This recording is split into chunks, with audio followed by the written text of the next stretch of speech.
வேலுங்குடியின் 3வது நாள் உபன்யாசம். தொண்டுகள் நிறைவேறியது. காஞ்சி வரதரின் பெருமைதான் ராமருக்கும் உண்டு. தயை, சாந்தம், பக்தர்களின் பெருமை, இவைகளில் ஈடுபாடு. பெருமாள் அணியும் ஆபரணங்களுக்கு திருவாபரணம் என்று பெயர். சீதை என்னை பிரிந்து எப்படி இருந்தார் ராமர் என்று அனுமனை கேட்க, தூக்கம் துக்கம் இவைகளால் என்று கூறிய அனுமனை, பாகவத அபச்சாரம் லக்ஷ்மணனிடம் நான் பட்டேன், அதுதான் எனக்கு இந்த தண்டனை.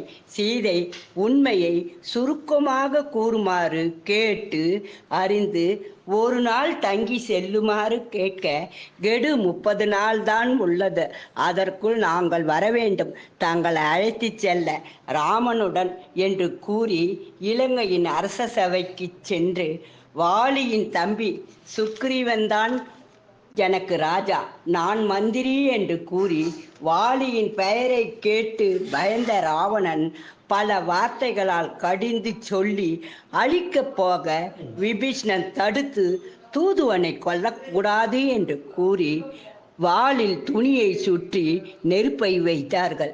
இலங்கையை வாளில் உள்ள நெருப்பால் அழித்த அனுமான் அசோகவனத்தில் மறுபடியும் சீதையை கண்டு விண்ணில் பறந்து கடலை தாண்டி அந்த ஆரவாரவத்தால் ஜாம்பவான் வெற்றியோடு அனுமன் வருகிறார் என்று தெரிந்தார்.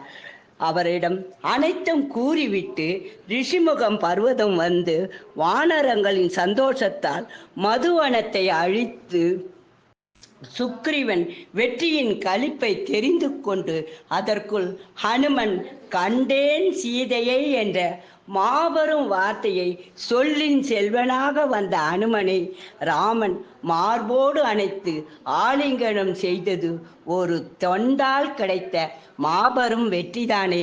தொண்டு நிறைவேறியது, பகவான் அருளும் கிடைத்தது அல்லவா? நான் கேட்ட இந்த உபன்யாசத்தில் எழுதியதை சுருக்கமாக எனக்கு தெரிந்தவரை உங்களுக்கு கூறுகிறேன். நன்றி. இப்படிக்கு ஆர் சாந்தா பார்த்திபன்.